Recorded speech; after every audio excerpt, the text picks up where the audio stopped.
Trusted ये platform है CTET की तैयारी करने में सबसे बेहतर कंटेंट, अपडेटेड कंटेंट देने के मामले में और बेहतरीन प्रश्नों के संकलन जो कि हूबहू आपको उसी तरीके के प्रश्न आपके एग्जाम में देखने को मिले, उस तरीके की तैयारी कराने में सबसे नंबर 1 आपका ये चैनल है। ये आपका भरोसा है और इस भरोसे पे हम हमेशा ही खरे उतरे हैं। अब बात निकल कर आती है, जैसे आज काफी बच्चे पूछ रहे थे दीदी मार्च पूरा निकल गया, जो कि मार्च में आ जाना चाहिए था नोटिफिकेशन, वो मार्च में नहीं आया, क्या एग्जाम जुलाई में होगा? देखो भाई, पेपर जुलाई में ही होगा। आपको बता दूं बहुत अच्छे तरीके से, या आपकी प्रिपरेशन का टाइम कम होता जा रहा है। यानी आयोग का तो एक समय तो ऐसा भी रहा है, सीबीएसई 2 महीने 2.5 महीने पहले नोटिफिकेशन निकालती थी सीटेट का और उसके बाद फिक्स टाइम पे एग्जाम कराती थी। ये हर बच्चे को पहले से ही पता था कि साल में 2 बार होना है, एक होना है जुलाई में और एक होना है आपका किसमें, दिसंबर में। तो ये बात पहले से ही क्लियर है। तो सीबीएसई भी इस बात पे निश्चिंत रहती है कि नोटिफिकेशन हम चाहे 1.5 महीने या 2 महीने पहले निकालें, जिसको तैयारी करनी है वो तो पहले से ही जुड़ा होगा। तो यही बात, जिस चीज पर सीबीएसई निश्चिंत है, आप भी उस बात को समझ लें कि जिसको तैयारी करनी है वो नोटिफिकेशन का इंतजार नहीं कर रहा होगा। नोटिफिकेशन वही आएगा कि भैया पेपर जुलाई में है, लेकिन तैयारी करने वाला फिर कहीं ऐसा ना हो जाए कि 2 महीने रह जाए, 1 महीना या 1.5 महीने ही रह जाए। तो थोड़ा सा इतना अपना मार्जिन लेकर चलते बने। मेरा सिर्फ इतना ही कहना है कि अपनी तैयारी को बहुत अच्छे तरीके से करने शुरू करें। बहुत शुक्रिया सुमित। जब भी आप लोग ये कहते हैं कि दीदी आपसे तैयारी करने के बाद हमारे सीडीपी में इतने नंबर बने, या आपसे तैयारी करने के बाद हमारा जॉब में ये हुआ, वो मैं हमेशा एक चीज कहूंगी, हमेशा आंतरिक आरोपण कीजिए। मैं तमाम बच्चों को पढ़ा रही थी, आपके 28 बने, यानी आपके अंदर उसको क्या करने की, इनकलकेट करने की, आत्मसात करने की क्षमता दूसरों से कहीं अधिक थी, है ना? तो ये वाली बात है।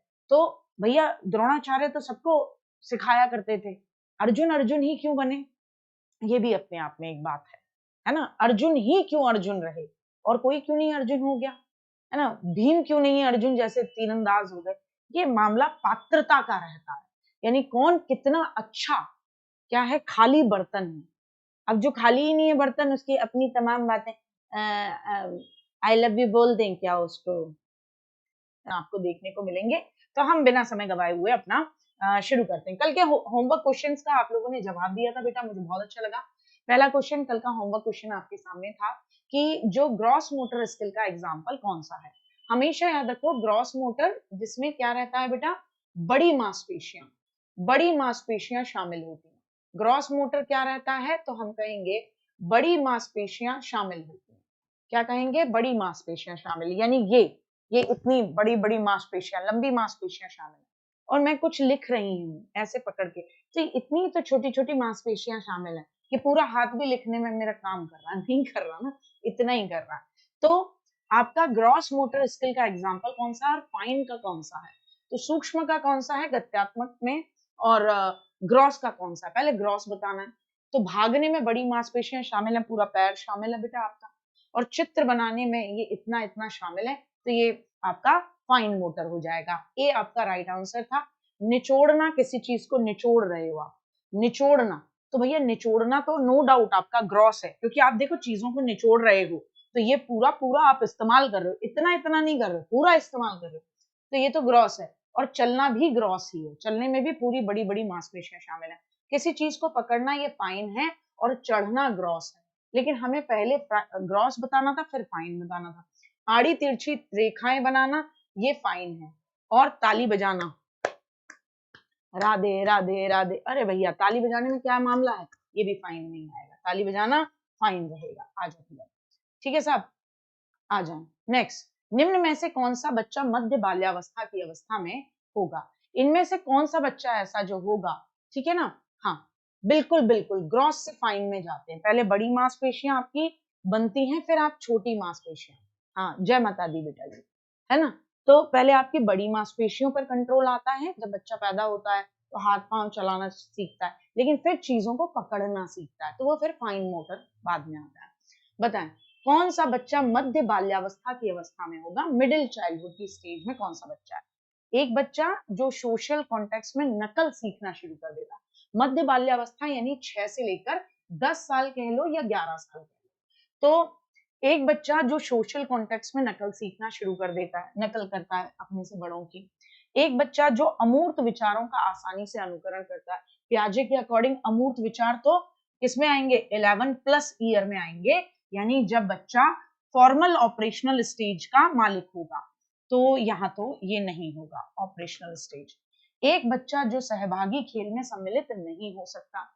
एक बच्चा जो एक आपका पार्टिसिपेटरी प्ले जो होते हैं जिसमें सारे बच्चे साथ में खेलते हैं, उसमें शामिल नहीं हो सकता। या एक बच्चा जो लॉजिकल वे में तर्क कर सकता है और संरक्षण का कार्य कर सकता है, क्योंकि 6 से लेकर 10 साल या 11 साल का बच्चा किसमें आएगा? मूर्त संक्रियात्मक में आएगा। किसमें आएगा? मूर्त संक्रियात्मक में आएगा, यानी कॉन्क्रीट ऑपरेशनल में आएगा। किसमें आएगा? कॉन्क्रीट ऑपरेशनल में आएगा। किसमें आएगा बेटा जी? कॉन्क्रीट ऑपरेशनल स्टेज के अंदर ये बच्चा आएगा। नेक्स्ट की बात करें, विकास के किस क्षेत्र का संबंध बौद्धिक क्षमताओं जैसे कि ध्यान, स्मृति, समस्या समाधान, कल्पना और क्रिएटिविटी से है? तो होमवर्क के दोनों क्वेश्चन आपके हो गए, आपने डी ही दिया था, ये बहुत अच्छी बात है।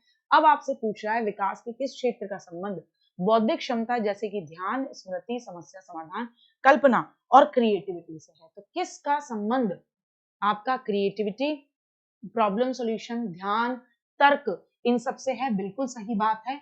कॉग्निटिव डोमेन जिसे हम क्या कहते हैं? मेंटल डोमेन भी कहते हैं। इसी को हम क्या कहते हैं? संज्ञानात्मक क्षेत्र भी हम इसको कहते हैं। शारीरिक क्षेत्र होता तो हम कहते हैं कि जिसका संबंध आपके ग्रॉस मोटर और फाइन मोटर से है, ग्रॉस एंड फाइन मोटर से है, वो पूछते। सामाजिक क्षेत्र बोलते तो समाज के साथ अपने सामाजिक संपर्क से जिसका मतलब है वो बोलते। इमोशनल होता तो भावनाओं और इच्छाओं की अभिव्यक्ति और उनकी समझ से बोलते। आ जाए नेक्स्ट क्वेश्चन। सना अपनी कमीज का बटन बंद करने और पेंसिल पकड़ना सीखने से पहले, गौर फरमाइएगा, सना कमीज का बटन बंद करने और साथ ही साथ कलम पकड़ने यानी पेंसिल पकड़ना सीखने से पहले ग्लास और बॉटल पकड़ना सीख लेती है। ये किसका एग्जाम्पल आपको दिखता है? सना, सिंपल सी बात है, मेरा खुद का छोटा सा बच्चा है, कमीज का बटन लगाना नहीं जानता है, प्रॉपर तरीके से जानता है। तो ये किसका एग्जाम्पल है कि विकास एक डायमेंशन में है, विकास की दिशा शीर्षगामी यानी कि विकास की दिशा आपकी किसमें है? शीर्षगामी। कुल मिलाकर शीर्षगामी को आप कहते हो प्रॉक्सिमोडिस्टल, प्रॉक्सिमल है। विकास की दिशा अधोगामी है, यानी कि सिर से लेकर पांव तक, डाउनवर्ड यानी ऊपर से नीचे, जिसे आप कहते हो सिफेलोकॉर्डल है ना, शीर्षाधोमुखी। और शीर्षगामी का मतलब सिंपल हो गया, कहीं ना कहीं समीपस्थ, यानी आप बात कर रहे हो किसकी? आप बात कर रहे हो प्रॉक्सिमल की। विकास का क्रम अनिश्चित है। काट दो। अब इन दो में समझ पैदा कर लो आप। अगर कई बार ऐसा होगा कि हिंदी में इस तरीके से नाम दे देंगे हम जनरली, अच्छा इसमें सिफेलोकॉर्डल लग रहा है सबको, सबने सी बता दिया, वाह। एक बार ताली बजाएंगे अपने लिए, एक बार ताली बजाओ अपने लिए, वाह वाह वाह। अधोगामी का मतलब क्या है? जो नीचे की तरफ आएगा। और सिफेलोकॉर्डल को हम क्या कहते हैं? सिफेलोकॉर्डल को हम क्या कहते हैं कि सिर से लेकर पूंछ की हड्डी तक, यानी सिर से लेकर नीचे तक, ठीक है ना, पैर के टो तक। समझे मेरी बात को? इतना। अब कई बार ऐसा होगा कि क्योंकि हिंदी में ऐसे लिखा होगा तो अंग्रेजी भी ऐसी होगी, तुम प्रॉक्सिमल और तुम सिफेलोकॉर्डल नहीं समझ पाओगे, क्योंकि शीर्षगामी तुम अभी करो, लाओ गूगल, क्यों परेशान करें तुम्हें, एक आध की रोटी वोटी हजम ना हो।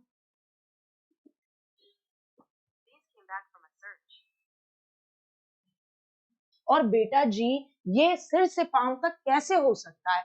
एक ही हाथ है ना। मैं ये कहती कि बेटा हाथ से पकड़ना और लात से पकड़ने में अंतर, तो तुम कहते हैं हाँ दीदी हाथ पहले आते हैं हमारे शरीर के क्रम में, लात बाद में आती है, तो दीदी सिफेलोकॉर्डल है। मैं कह रही हूँ कमीज का बटन लगाना, कमीज का बटन और मैं कह रही हूं पेंसिल पकड़ने से पहले ग्लास पकड़ना और बॉटल पकड़ना सीख गया, क्योंकि ग्लास पकड़ने में, बॉटल पकड़ने में जो आपकी फाइन मोटर स्किल्स हैं वो पहले इतनी ज्यादा स्ट्रांग नहीं थी, बाद में स्ट्रांग हो गई। तो कुल मिलाकर इसे मैं क्या कहूंगी कि जो समीप की चीजें हैं रीढ़ की हड्डी के, पहले उनका डेवलपमेंट होता है, बाद में फिर फाइन मोटर का होता है। तो यही चाह रही थी बिट्टू, आपने इतनी बड़ी गलती कैसे कर दी, कैसे कर दी इसको बच्चों के कॉन्टेक्स्ट में विकास के अंतर्गत क्या आता है? बहुत इजी क्वेश्चन है ये तो, कि भैया ये बताइए कि जब भी बिट्टू हम बात करते हैं डेवलपमेंट की, बच्चों का क्या बूढ़ों का भी विकास की अगर हम बात करें तो क्या आता है? Development is what? तो डेवलपमेंट केवल क्वालिटेटिव चेंज है या केवल क्वांटिटेटिव चेंज है? बोथ क्वालिटेटिव क्वांटिटेटिव चेंज, कौन दोनों में से कोई भी नहीं, तो दोनों है। यानी जब आपका डेवलपमेंट होता है तो आपकी क्वालिटी में भी परिवर्तन आता है। पहले आप सिर्फ रोते हो, घर वालों को पता नहीं लगता क्यों रो रहे हो, बाद में आप इशारे करके रोते हो, तो आपको ऑप्शन फाइन मोटर स्किल्स का एग्जाम्पल दिखता है। फाइन, जहां छोटी मांसपेशियां शामिल हो। कहां पर आपको गुड्डा फाइन मोटर स्किल्स का एग्जाम्पल दिखता है? लिखना, लिखने में देखो मेरी ये इतनी उंगलियां और अलोंग विद एक ग्रिप मेरी बनी हुई है अंगूठे के साथ। तो बेटा जी, कूदना, कूदो, कूदने में बड़ी मांसपेशियां, ग्रॉस, दौड़ो, ग्रॉस, तैरो, चिक चिक, पूरी ये सब यूज हो रहा है, ग्रॉस। ठीक है ना? बहुत बढ़िया। आ जाओ, बच्चों के डेवलपमेंट के बारे में संवेदनशील चरण का क्या मतलब है? जब भी हम सेंसिटिव पीरियड की बात करते हैं, सेंसिटिव पीरियड, तो डेवलपमेंट में what is the mean by sensitive period? Sensitive period का मतलब क्या होता है? तो देखेंगे बेटा, किसी व्यक्ति का, ये तो मतलब मैंने आपको कईयों बार क्लास में बताया है, आपको आपके नोट्स में भी बताया है, तो आप मुझे इसका जवाब तो मेरे बिना पढ़े देंगे, तब मुझे बहुत अच्छा लगेगा कि रखते हैं। बताएंगे? हाँ, 1 2 3, now you can give the answer. अब बात आती है पीयर ग्रुप के संदर्भ में क्या सही है। अब देखो, हम सब पीयर ग्रुप में होते हैं, आप सब दोस्तों में थे, इसमें बहुत सारे बच्चे ऐसे थे जिन्होंने फिफ्थ का आंसर क्या दिया था? ए उत्तर दिया था। क्या? ए उत्तर दिया। बेस्ट डेवलपमेंट नहीं गुंजन, बेस्ट डेवलपमेंट टाइम वो होता है सेंसिटिव पीरियड, जहां बहुत चांसेस हैं बेस्ट डेवलपमेंट के और बहुत चांसेस हैं वर्स्ट डेवलपमेंट हो जाए अगर हमने ध्यान नहीं दिया। तो पीयर ग्रुप के बारे में क्या सही है, इसको देखना है बिट्टू। पीयर ग्रुप मतलब जैसे आपके साथ पढ़ने वाले ये सारे दोस्त हैं, तो आपके साथ ग्रुप में ही है। क्या सही है? बच्चों के सेकेंडरी सोशलाइजेशन में उनकी एक इंपॉर्टेंट रोल होता है, बच्चों के सोशलाइजेशन में कोई रोल नहीं होता। बच्चों के सोशलाइजेशन में उनकी बहुत शॉर्ट लेकिन इनसिग्निफिकेंट, निरर्थक भूमिका होती है, यानी इनसिग्निफिकेंट मतलब बेकार भूमिका। ये सेकेंडरी सामाजिकरण का कारक नहीं होता। तो आप मुझे बताएं, बिल्कुल आप दोस्तों के साथ कब जाते हो? जब आप परिवार क्या है? सबसे पहले परिवार हमें सिखाता है। तो परिवार हमारा क्या हो गया बेटा? प्राइमरी सोर्स है, जो कि हमें क्या सिखाता है? जो कि हमें समाज के अकॉर्डिंग नियम और रूल सिखाता है। उसके बाद हम पड़ोस के साथ जाते हैं, फिर दोस्तों के साथ। तो दोस्त वगैरह क्या है बेटा जी? सेकेंडरी सोर्स है और एक इंपॉर्टेंट रोल प्ले करते हैं। बच्चे का विकास किन क्षेत्रों में बटा हुआ है? मोटर यानी fine motor, gross motor, psychological, emotional and social. तो देखो, साइकोलॉजिकल कोई डेवलपमेंट का जोन नहीं होता है, याद रखना, काटिए। अगेन आया, आध्यात्मिक भी कोई जोन नहीं होता है, काटिए। आपसे कह रहे हैं physical, cognitive, social and emotional. बहुत बढ़िया, इसको टिक लगाइए, इसको टिक लगाइए। मनोवैज्ञानिक नहीं होता। आपके डेवलपमेंट के कई डायमेंशंस हैं और आपको याद रखना है ये डेवलपमेंट के कई डायमेंशंस क्या हो सकते हैं। कौन सी थ्योरी, इनमें से कौन सी थ्योरी ये बताती कि विकास सिर से पैर तक होता है? कौन सी थ्योरी ये बताती है कि भैया कि आपका सिर से पैर तक में डेवलपमेंट होता है? कौन सी थ्योरी ये बताती है development is from head to toe, सिर से पैर तक? तो अब मुझे बताइए कि कहां आपको लग रहा है सिर से पैर तक? आराम से देखकर ठंडे दिमाग से बताना कि सिर से पैर तक कौन सा है। शीर्षाभिमुख, आ गया वही वाली बात, शीर्षाभिमुख है ना, समीप दूराभिमुख, शीर्ष अभिमुख। मैं ये नहीं कह रही शीर्ष अभिमुख, यानी कि आपका शीर्ष अभिमुख, शीर्ष की तरफ जाता हुआ, यानी सेफलिक थ्योरी। तो दोनों में अंतर हो जाता है, ठीक है ना साहब। अधोगामी यानी डाउनवर्ड, तो ऊपर से नीचे जाएगा, वो समीप दूराभिमुख को शो करता है। सॉरी, डाउनवर्ड का मतलब वो सेफेलिकॉर्डल को शो करता है। तो इसीलिए मैंने आपको बताया था कि जब वो अधोगामी बोले तो वो सेफेलिकॉर्डल है। तो ठीक है, कौन सा सिद्धांत ये बताता है कि विकास सीधे सिर से पैर तक होता है, तो सेफेलोकॉर्डल बताता है। प्रॉक्सिमो डिस्टल क्या बताता है कि डेवलपमेंट ग्रॉस मोटर स्किल का पहले, फिर फाइन मोटर स्किल्स का बाद में होता है। ठीक, आ जाओ। राघव जब बच्चा था तब उसके मम्मी पापा के स्नेह से वंचित रहना पड़ा। सपोज कीजिए राघव की सिचुएशन ये है कि मम्मी पापा दोनों जॉब करते हैं, तो बहुत कम समय दे पाते थे, तो राघव को मम्मी पापा का प्यार नहीं मिला। फिर राघव चाइल्डहुड में आया और उसे बहुत अच्छे टीचर्स मिले, आप जैसे।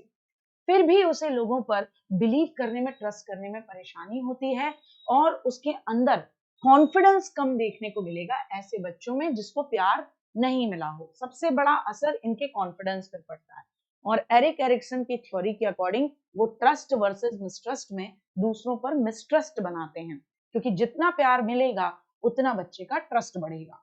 ठीक साहब।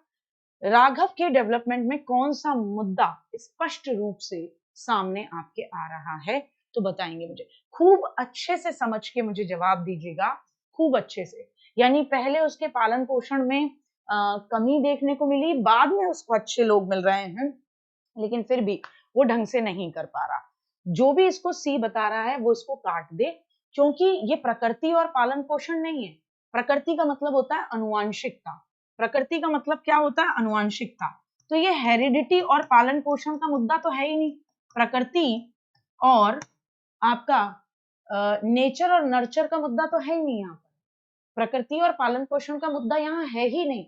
दोनों में उसके पालन पोषण में किस तरीके का अंतर है उसकी बात हो रही है, उसकी हेरिडिटी और उसके पालन पोषण की बात नहीं हो रही है। तो शुरुआत में उसका कैसा डेवलपमेंट हुआ और बाद के अनुभवों का मुद्दा, उस पर बात हो रही है। तो किसी को भी अगर लगता है प्रकृति पालन पोषण, तो प्रकृति और पालन पोषण वाला जो भी कभी भी क्वेश्चन बनेगा वो इस तरीके से बनेगा, प्रकृति व पालन पोषण विवाद। और बहुत ध्यान से सुनिएगा इसको, प्रकृति और पालन पोषण विवाद वाला अगर कोई भी क्वेश्चन बनेगा, यानी नेचर वर्सेस नर्चर। पालन पोषण का मतलब क्या होता है पता है? कि आपने किसी चीज को कैसे नर्चर किया, कि आपका किस तरीके का उसको वातावरण दिया गया, ये वातावरण से डिपेंड करेगा। और प्रकृति हमेशा हेरिडिटी को डिनोट करती है, अनुवांशिकता को डिनोट करती है। तो इसमें आएगा प्रकृति वर्सेस ये। इसका मैं आपको बताती हूँ कि एक बच्चा जो था, इसका अगर विवाद कभी आएगा तो वो इस तरीके से आएगा, ये नहीं आएगा कि शुरुआत के दौर में उसको मम्मी पापा ने प्यार नहीं किया, बाद में उसको अच्छे टीचर मिले लेकिन फिर भी उसकी गड़बड़ रही। ये तो दोनों पालन पोषण की बात आ गई। इसमें जो भी क्वेश्चन बनेगा वो इस तरीके से बनेगा कि शुरुआती दौर में क्योंकि जैसे बच्चे की बायोलॉजिकल डिफेक्ट आया बॉडी में, बायोलॉजिकल डिफेक्ट आया बच्चे की बॉडी में, है ना, तो आप उसे कितना भी अच्छा वातावरण दें लेकिन उसमें प्रॉपर उसी तरीके का परिवर्तन नहीं हो सकता या सामान्यता नहीं हो सकती जो दूसरे बच्चों में होती है। तो यहां बात होगी कि भैया हेरिडिटी का अलग मामला है और एनवायरनमेंट में उसको सही तो कर दिया लेकिन फिर भी वो पूरी तरीके से परिवर्तन नहीं कर पाया। तो यहां आप इस तरीके की बात कर सकते हैं। लेकिन जहां पहले भी डेवलपमेंट में किस तरीके का वातावरण मिला उसकी बात है, स्कूल में किस तरीके का वातावरण मिला, तो उसे प्रकृति और पोषण नहीं बोलना। याद रहेगा? जल्दी से बताएंगे, याद रहेगा? आगे बढ़ते हैं बिट्टू। आए, वो खेल जो बच्चों को दूसरों के, ध्यान से सुनिएगा, ऐसा खेल जो बच्चों को दूसरों के विचार, विश्वास और भावनाओं को समझने में मदद करता है, क्या कहलाता है? बड़ा प्यारा प्रश्न है। आप देखें जितने में एक बच्चे की कॉल आ रही है उसे देख लूं। बस 2 मिनट का समय मिलेगा और चीटिंग कोई नहीं करेगा कि एक दूसरे को देख के फिर बाद में आप कहते हैं कि दीदी हम तो ये बोलना ही नहीं चाहते थे, हम तो इनके चक्कर में बोल गए दीदी। तो ये नहीं होना चाहिए कि दीदी हम इनके चक्कर में बोल गए। बिटिया को जवाब दे दूं।